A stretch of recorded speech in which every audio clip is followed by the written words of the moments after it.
외국의 부자 나라로 말이 안 통하는 상태에서 시집을 가는 문화가 생긴다고 한번 생각해 보세요. 그러면 아마 상상할 수 없을 정도로 한국 여자들은 비난의 대상이 될 거고 사회적인 문제가 엄청 심각해질 거예요.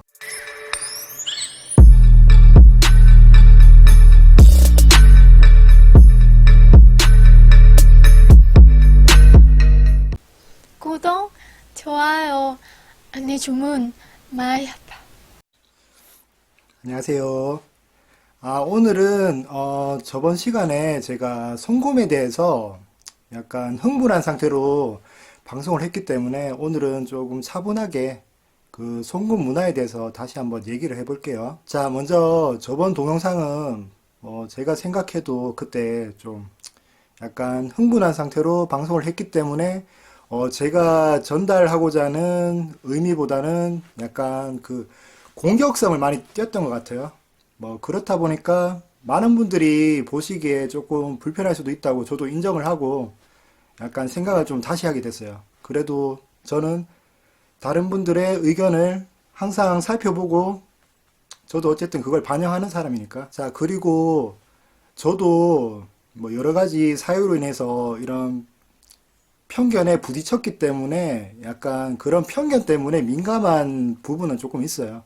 그렇다 보니까 저도 그때 그렇게 흥분했던 것 같고 오늘은 최대한 차분하게 그 문제점에 대해서 같이 한번 얘기하는 시간을 갖도록 해볼게요. 그리고 저번에 제가 그 처갓집 식구들 송금이나 지원에 대해서 말씀드릴 때 제가 본의 아니게 불필요하게 장인 장모님에 대해서 이렇게 예를 들어서 얘기한 적이 있어요. 사실 그건 제가 생각해도 그때 불필요하게 굳이 장인 장모님까지 예를 들어서 얘기할 필요 없었는데 거기에 대해서는 제가 약간 조금 섣불렀다고 생각이 들어요. 왜냐면 이게 어쨌든 저도 베트남어를 쓰다 보니까 이렇게 디테일하게 얘기를 할 수 없고 혹시라도 장인 장모님이 오해할 수도 있었기 때문에 거기에 대해서는 조금 생각을 하고 있어요. 자, 그리고 사실 저 같은 경우는 처갓집을 되게 도와드리고 싶어요. 근데 이게 지금 쉽지가 않아요. 왜냐면 장인어른이 되게 좀 성격이 이렇게 정당한 사유 없이 뭔가 도움을 받는 거를 좋아하시지 않으세요. 자, 저번에 사실 그 저희 결혼식 때 장인 장모님이 한국에 오셨을 때 제가 이제 어쨌든 결혼식을 했으니까 100만 원을 용돈으로 드린 적이 있어요. 그때도 사실 장인어른이 고민하시다가 그래도 특별한 일이기 때문에 고민하시다가 받으셨는데 막상 동네로 돌아가시니까 동네 사람들이 한국이 어땠냐 이런 질문보다는 바로 대뜸 얼마 받았냐? 돈 얼마 주던데? 그래서 장인어른이 이제 고민하다가 그냥 받았다 이런 식으로 얘기를 하니까 그 사람들이 바보냐고 그런 거 빨리 받아야지 다음에 그래야 돈 또 준다고 이런 식으로 얘기를 한다고 하더라고요. 그러니까 장인어른은 그런 걸 되게 싫어하세요. 그렇기 때문에 본인이 그걸 싫어하시기 때문에 특별한 사유 없이 이렇게 사실 지원받는 거를 별로 안 좋아하세요. 저희도 사실 좀 걱정되는 게 최근에 장인어른이 약간 발 쪽에 피부병이 좀 생기셨어요. 그래서 병원을 좀 가셔야 되는데 사실 저희가 그런 거는 충분히 도와드릴 수 있잖아요. 근데 장인어른이 그런 도움을 원하시지 않기 때문에 어쩔 수 없이 마침 또 구독자분께서 그 피부병에 좋은 연고를 가지고 계셔서 그분이 이렇게 그 연고를 2개 나눠 주셔가지고 그거를 이제 보내드리기로 했어요. 물론 자식이 부모님을 도와드리고 자식한테 도움을 받는 부모님들이 잘못된 것도 아니죠. 근데 이게 사람마다 약간 성향이 틀리기 때문에 저희도 어쩔 수 없이 장인어른의 그런 선택을 존중해 드려야 되기 때문에 사실 저희도 어떻게든 합리적인 상황에서 용돈을 좀 드릴 수 있는 기회가 있었으면은 좋겠어요. 그래서 지금 조만간에 생일이신데 그때는 좀 용돈을 어떻게든 좀 드려야 될 것 같아요. 그리고 제 와이프가 사실 이렇게 좀 욕심 없고 순수하게 자라올 수 있었던 거는 아무래도 그 장인 장모님 영향이 컸던 것 같아요. 자, 한 가지 그 예를 들어서 사실 와이프가 처음에 한국 왔을 때 우울증이 있는 데다가 돈 때문에 사실 스트레스를 되게 많이 받았어요. 자, 이게 왜 스트레스를 받냐면, 자, 이제 제가 울산에 이제 부모님을 만나러 가야 되는데, 와이프 입장에서는 어쨌든 다시 한국에 와서 처음으로 시부모님을 뵙는 거니까 예쁘게 보이고 싶겠죠? 그래서 되게 좀 예쁜 옷을 사고 싶은데, 이게 또 막상, 당연히 저희는 부부고 제가 돈을 버는 이유도 우리가 같이 쓰기 위해서 버는 건데, 와이프 입장에서는 자기가 한국 와서 전혀 경제적으로 기여한 게 하나도 없는데, 내 돈을 자꾸 쓴다는 게 되게 미안한 거예요. 그러니까 뭔가 예쁜 옷은 사고 싶은데 제 돈을 써야 되니까.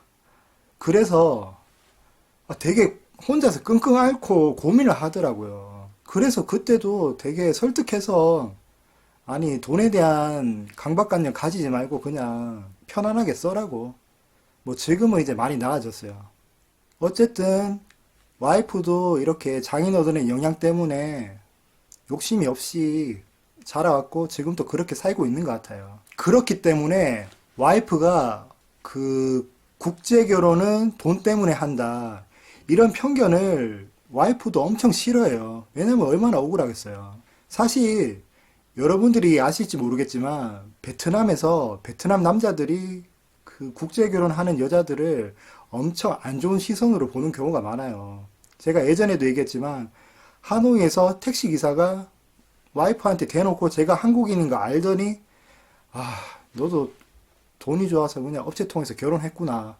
이런 식으로 면전에다가 대놓고 얘기를 할 정도예요. 거기다가 저희가 베트남에서 방송할 때도 약간 이런 식으로 너도 돈 때문에 결혼했다고 엄청 안 좋은 말을 쓰면서 악플을 다는 애들도 있었어요. 이렇게 와이프도 안 좋은 편견 때문에 스트레스를 가지고 있는 상황에서 저번에 제가 말씀드렸지만 사실 이 송금 영상을 찍었을 때 약간 제가 흥분했던 이유도 바로 이건데 저기 하이퐁 결혼 이민자 한 명이 6년 된 사람인데 이제 와이프가 그 사람을 한번 만났어요. 자, 그 집에서 하룻밤을 자면서 사실 이런저런 얘기를 많이 들었대요. 그 결혼 이민자가 그 와이프한테 그 한국에서 벌어지고 있는 결혼 이민자들의 나쁜 사례에 대해서 다 얘기를 해줬대요. 그리고 와이프 같은 경우는 저희는 송금을 안 하잖아요. 그래서 그 하이퐁 사람이 저희 와이프한테 아니 왜 송금 왜 안 하냐고 빨리 지금 남편한테 가서 돈 보내달라고 빨리 얘기해라고. 자, 사실 이런 식으로 권장을 한다는 거는 그 결혼 이민자들 사이에서는 이걸 그냥 당연히 한 가지 옵션이라고 생각을 하는 것 같아요. 자, 사실 제가 지적하고 싶은 거는 이런 식으로 그 베트남 사람들 머릿속에 당연히 한국 사람과 결혼하면은 베트남으로 송금을 해줘야 된다. 이렇게 당연하다는 식으로 인식이 된다면 그건 정말 앞으로 위험해질 것 같아요. 간혹 댓글 중에 한국 사람들이 더 돈을 밝히지 않느냐. 나도 지금 처갓집에 송금하고 있는데 그러면 나도 매매 오느냐. 이런 식으로 반박을 하시는 분들이 계셨어요. 자, 물론 이렇게 반박하시는 분들은 제가 저번 영상에서 약간 흥분한 상태로 방송했기 때문에 그런 식으로 해석하셨다는 거 저도 충분히 이해를 해요. 그리고 선의를 가지고 이렇게 부모님들을 도와드리는 걸 비난할 수는 없죠. 너무 당연한 거죠. 근데 사실 여러분들이 여기서 한 가지 생각하셔야 될 게 국제 결혼에서 안 좋은 매매원 프레임이 단순히 송금 문제 하나로 만들어진 게 아니고 조금 복합적인 것 같아요. 자, 동서양 어딜 가도 경제력을 보는 건 당연해요. 자, 근데 이 국제 결혼에서 가장 큰 문제점은 서로 말이 통하지 않는 상태에서 그냥 통역 하나만 믿고 10분 남짓한 짧은 시간에 결혼까지 이루어진다는 거예요. 자, 간혹 그 국제 결혼을 선택하신 분들 중에 한국 여자들이 매매운이 더 심하다 이렇게 한국 여성들을 비난하시는 분들도 계세요. 자, 여기서 냉정하게 입장 바꿔서 역지사지로 생각을 해보세요. 만약 한국 여자들이 10분도 안 되는 짧은 시간에 업체를 통해서 어디 뭐 두바이에 나이 차이 20살씩 나는 외국 남자랑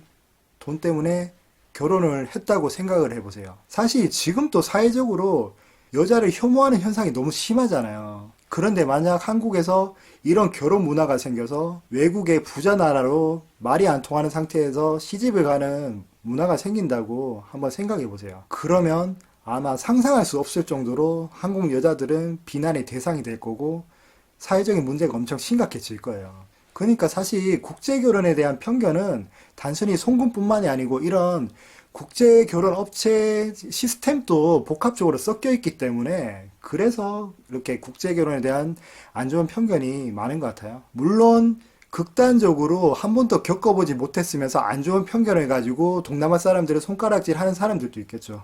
근데 막연히 편견을 가진 사람들이 잘못됐다고 그 사람들을 비난하기 전에 어쨌든 이런 편견이 만들어진 과거부터 쌓여온 국제결혼의 그 사회적인 문제에 대해서도 한 번쯤은 생각을 해봐야 될 것 같아요. 제가 다시 한번 강조하지만 제가 말씀드리고 싶은 건 선의를 가지고 처갓집을 도와드리는 분들을 비난하는 건 절대 아니에요. 자, 만약에 사랑을 가지고 결혼을 해서 부모님을 서로 부양한다.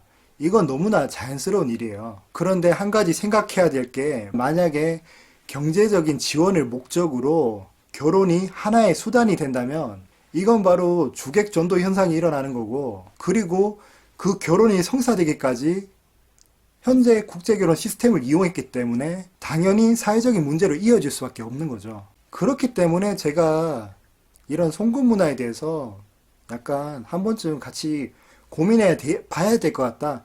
그래서 제가 이런 송금 문화에 대해서 언급을 했던 거예요. 자, 여기서도 사실 정답은 없어요. 제가 이렇게 정답이 없는 문제를 가지고 방송을 하기 때문에 어떤 분들은 이렇게 정답도 없는 문제를 가지고 왜 이야기하냐. 뭐 이렇게 해석하시는 분도 계실 거예요. 근데 어떤 사회적인 문제가 발생했을 때 이런 식으로 누군가 계속 끊임없이 토론을 하고 문제점을 제기해서 서로 대화를 하게 된다면 뭐 언젠가는 조금 더 현실적으로 뭐 이런 문제점을 개선할 방안들이 나오지 않을까 하는 마음에 뭐 사실 이런 주제를 가지고 뭐 유튜브에서 방송하는 사람이 없잖아요. 뭐 그래서 제가 무슨 대의를 가진 건 아니지만 그냥 저도 어떻게 방송을 하다 보니까 뭐 이런 주제를 가지고 제가 방송을 하게 됐네요.